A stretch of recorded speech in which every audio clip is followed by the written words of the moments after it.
আসসালামু আলাইকুম বন্ধুরা, কেমন আছেন আপনারা সবাই? আমি আলহামদুলিল্লাহ আপনাদের দোয়ায় ভালোই আছি। তো আমি আজকে আপনাদের ভিন্নধর্মী একটি ক্যানিস্টার ফিল্টার বানিয়েছি, সেটি দেখাবো। তো এটি আমার নতুন একটি ট্যাঙ্ক। আজকে এটা সাজিয়েছি এবং প্ল্যান্ট লাগিয়েছি আমার আগের ট্যাঙ্ক থেকে ড্রিম করে, আপনারা দেখতে পাচ্ছেন। তো এটা পানি দিয়েছি হাফ অ্যান আওয়ার আগে। তো পাম্পটি দেখতে পাচ্ছেন, এটা 1000 লিটার পার আওয়ারের একটি পাম্প।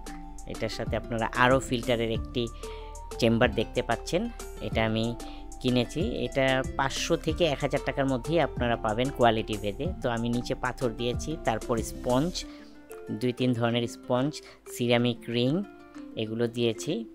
তো এটা 1 থেকে 1.5 ফিট ট্যাঙ্কের জন্য যথেষ্ট বলে আমি মনে করি। তো এটার কানেক্টরটি দেখতে পাচ্ছেন। তো আপনারা যদি বানাতে চান তাহলে আপনারা 1/2 ইঞ্চি কানেক্টরের যে ইয়েটা আছে চেম্বারটা, সেটা কালেক্ট করার চেষ্টা করবেন, তাহলে আপনি ফ্লোটা ভালো পাবেন। আমার পাইপটা চিকন হয়ে গিয়েছে, আমি ভুলে 1/4 সাইজের পাইপের চেম্বারটা কিনেছি। তো আপনারা অবশ্যই 1/2 ইঞ্চি পাইপেরটা কিনবেন।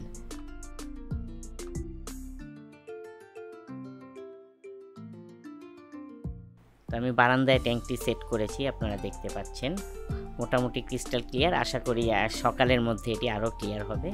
তো আমি যে জিনিসটা বানিয়েছি, চেম্বারগুলো আপনারা দেখতে পাচ্ছেন, বিভিন্ন ধরনের চেম্বার পাওয়া যায়।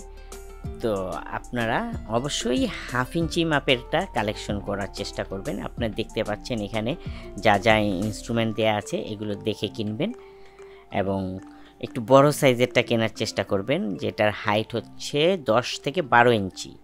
তাহলে আপনি বেশি মিডিয়া ইউজ করতে পারবেন। তো আমার ভিডিওটি ভালো লেগে থাকলে লাইক দিবেন, শেয়ার করবেন এবং আমার চ্যানেলটি সাবস্ক্রাইব করবেন।